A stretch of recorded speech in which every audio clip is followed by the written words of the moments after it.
Welcome to another episode of Life and Whiskey. As always, I'm Jordan, and today we're going to look at Jack Daniel's Rye, and then the next couple of videos are going to be Wild Turkey Rye, and then Pikesville Rye.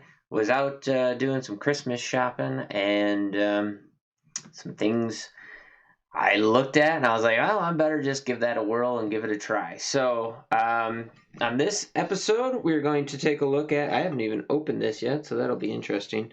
Jack Daniel's Tennessee Straight Rye Whiskey, 45%, 90 proof.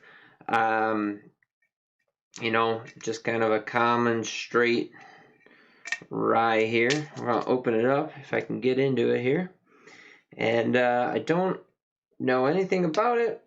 Jack Daniel's made it. Let's see, is there a age statement on here at all?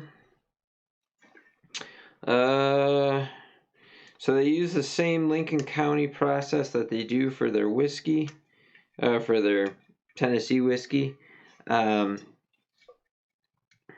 do this. So if you're not familiar, see, drawn from our unique 70% rye grain bill.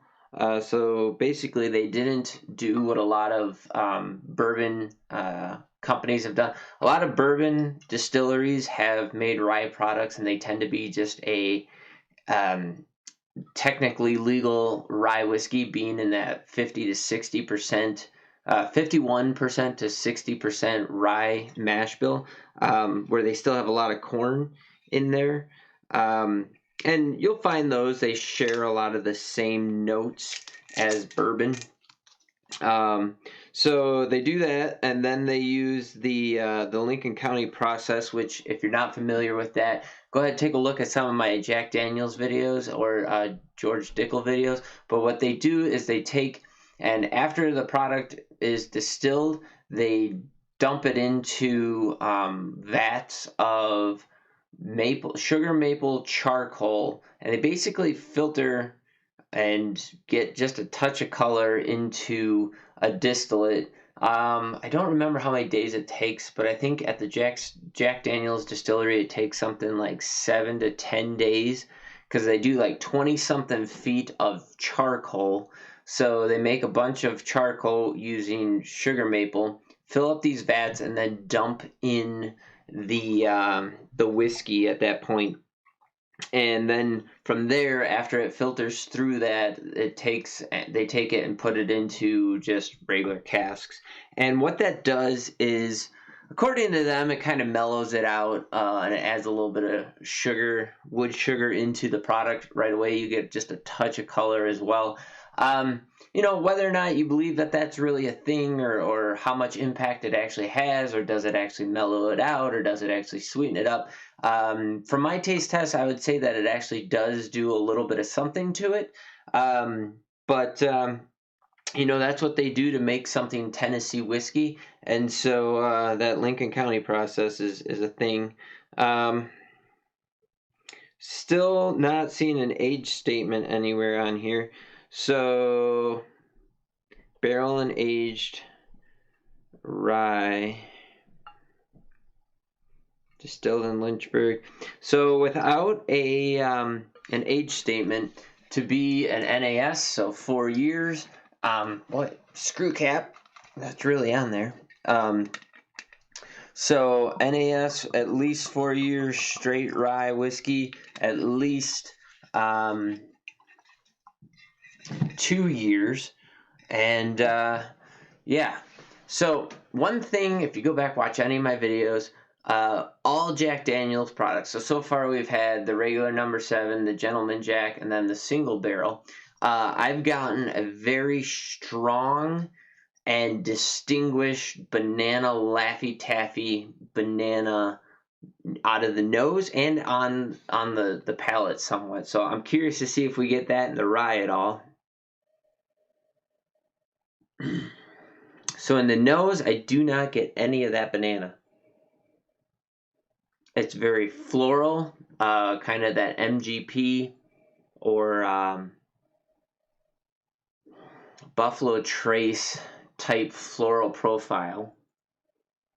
I get just a hint of like rye spice and then some definite grain in there.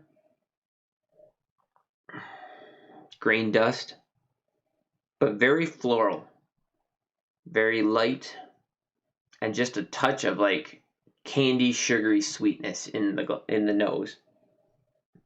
This smells like pretty much every MGP rye profile that is out there. Just sugary, sweet, candy, floral, a little bit of grain. Let's see what we get on the taste.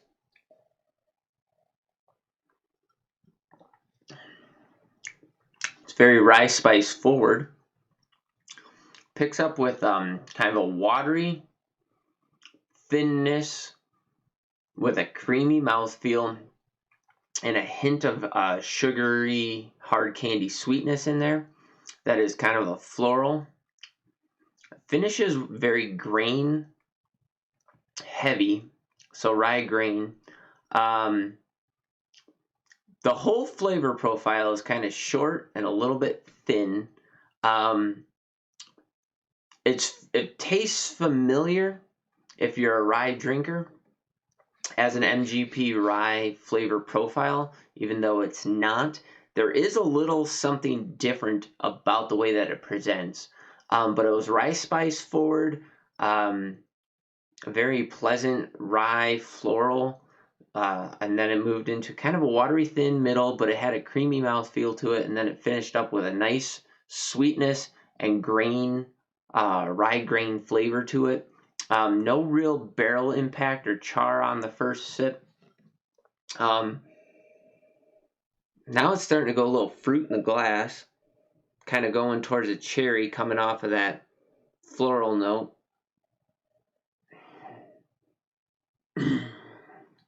Going in again.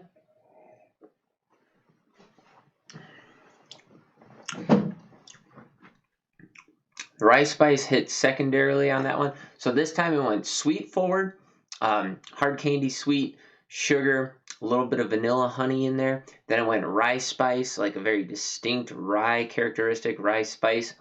Floral component kind of dropped off a little bit, was not as strong.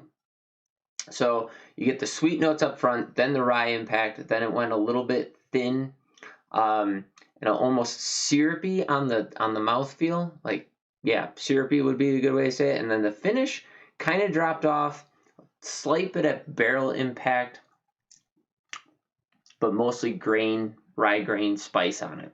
So overall, I'm going to say this is a very nice rye. It has a nice mixture of the classic MGP profile with the way that the rye spice is presenting. It's more of a Pennsylvania style, like Old Overholt style rye. It's a good combination of both of them.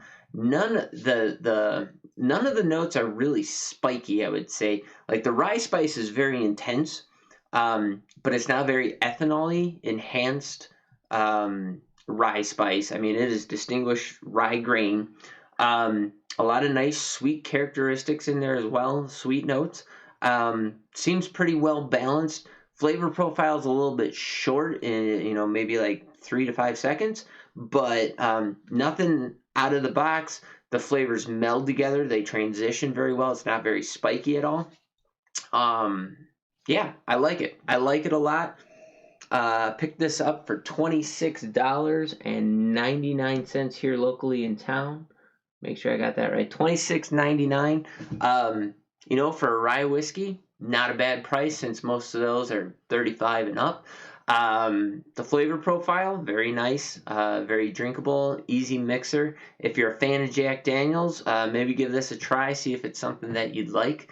Drop in the comments down below what you can find a bottle of Jack Daniels rye for in your area. Also, any experiences you have with it. If you have any thoughts, I'd love to hear them. But it's a solid rye. It's nothing outside the ordinary, and it's nothing new. It's very familiar. So if you're into the current rye whiskey scene with MGP dominance, it's very familiar as far as the nose, the taste characteristics you'll get there, but it is rearranged in a very delightful way, I guess. I definitely really like it. So there you have it. If you haven't already, please consider liking and subscribing to the channel. I just got done last week shooting the last bunch of whiskeys that I had, and then all of a sudden this week I got an impulse to go ahead and buy some more. So here we go. We got Jack Daniel's Rye coming up. We got Wild Turkey 101 Rye, and then Pikesville. You're going to want to stay tuned for both of those. And yeah, check us out on Rumble, BitchUte, Minds. And if you're watching this on YouTube, thank you very much. Do appreciate it. As always, go ahead if you get